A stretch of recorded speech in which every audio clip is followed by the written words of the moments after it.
Hai sahabat Logorjo, saat ini Bunga lagi bersama dengan Dokter Reza, spesialis ortopedi. Ya dok, boleh disapa dulu dok, sahabat Logorjo. Halo, selamat pagi sobat Logorjo. Iya, kita mau ngobrol seputar mitos atau fakta tentang kesehatan tulang ya dok ya. Siap. Ya dok, tolong dijawab dan dijelaskan ya ini dok. Ya. Yang sering jadi pertanyaan sahabat Logorjo. Mitos atau fakta dok, cukup minum susu dengan kalsium dapat mencegah osteoporosis?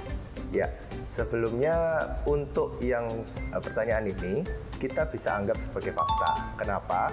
Karena di dalam susu itu terdapat kandungan kalsium sekitar 200 mg. Nah, kebutuhan dari tubuh kita itu minimal satu hari 1000 mili. Jadi kita bisa untuk konsumsi susu, tapi ingat di susu itu ada kandungan yang lain, misal lemak atau yang lainnya, itu bisa mempengaruhi juga. Untuk osteoporosis itu kita harus melihat juga di faktor-faktor yang lain seperti gaya hidup, konsumsi vitamin D atau vitamin K, lalu kebiasaan merokok atau konsumsi alkohol. Itu juga akan berpengaruh pada tulang. Ya.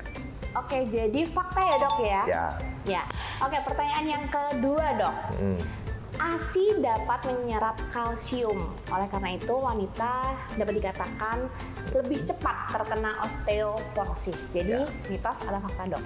Kalau saya mitos, karena pada ASI itu kita sendiri tahu di ASI itu banyak kandungannya seperti nutrisi, imunologis atau antibodi untuk bayi, lalu juga ada faktor pertumbuhan. Tapi untuk kalsium sendiri bisa dibilang kandungannya sangat kecil atau tidak ada. Lalu bagaimana ibu bisa mengalami osteoporosis kalau misal pada waktu kehamilan atau menyusui, terutama pada kehamilan, karena di dalam tubuh sang bayi itu akan menyerap kalsium melalui darah ibu. Jadi asupan dari ibu itu juga sangat penting pada waktu kehamilan. Tuh. Jadi mitos. Iya. Oke dok, pertanyaan ketiga. Kalau sekarang kan banyak anak-anak muda yang gemar banget nih dok lari gitu ya di CFD pagi-pagi minggu. Tapi ada juga yang mengatakan kalau lari itu beresiko untuk tulang, khususnya untuk bagian lutut. Dan itu buruk gitu dok. Itu mitos atau fakta? Ya, bisa dibilang itu adalah mitos. Karena untuk berlari itu kita menggunakan semua otot pada bagian lower extremity atau pada bagian bawah. Itu kita akan dapat melihat pada bagian lutut terutama itu jika posisi berlari atau kita menggunakan sepatu yang baik atau kita menggunakan posisi lari yang baik, itu malah akan meningkatkan cairan sendi dan menyehatkan untuk sendinya itu sendiri. Tapi perlu diingat kalau misal pasien itu adalah orang yang obesitas, itu harus diperhatikan jika berlari, karena waktu obesitas tentunya lutut akan memiliki beban yang berlebih jika kita tidak pemanasan lalu langsung berlari dan terutama tidak punya kebiasaan berlari atau baru akan mulai berlari. Jadi setidaknya kita harus punya kebiasaan berlari itu sedari dini. Maksud saya bukan cuma saat sudah membutuhkan untuk menurunkan berat badan, tapi sejak kita masih sehat atau masih muda gitu. Jadi itu mitos ya dok ya, tergantung dengan tadi ya obesitas atau tidak ya keadaan. Gitu sahabat Logorjo. Dok, tidak berhenti sampai situ, ada pertanyaan lagi.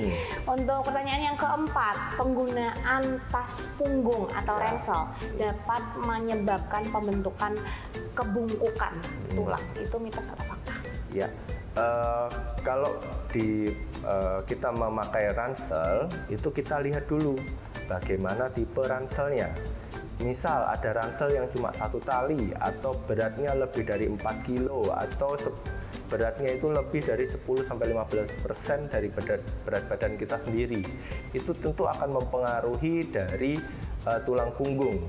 Misal, kalau misal kita bawa berlebih dalam jangka waktu yang lama, tidak akan istirahat, lalu cara kita mengambil barangnya itu sendiri juga akan berpengaruh.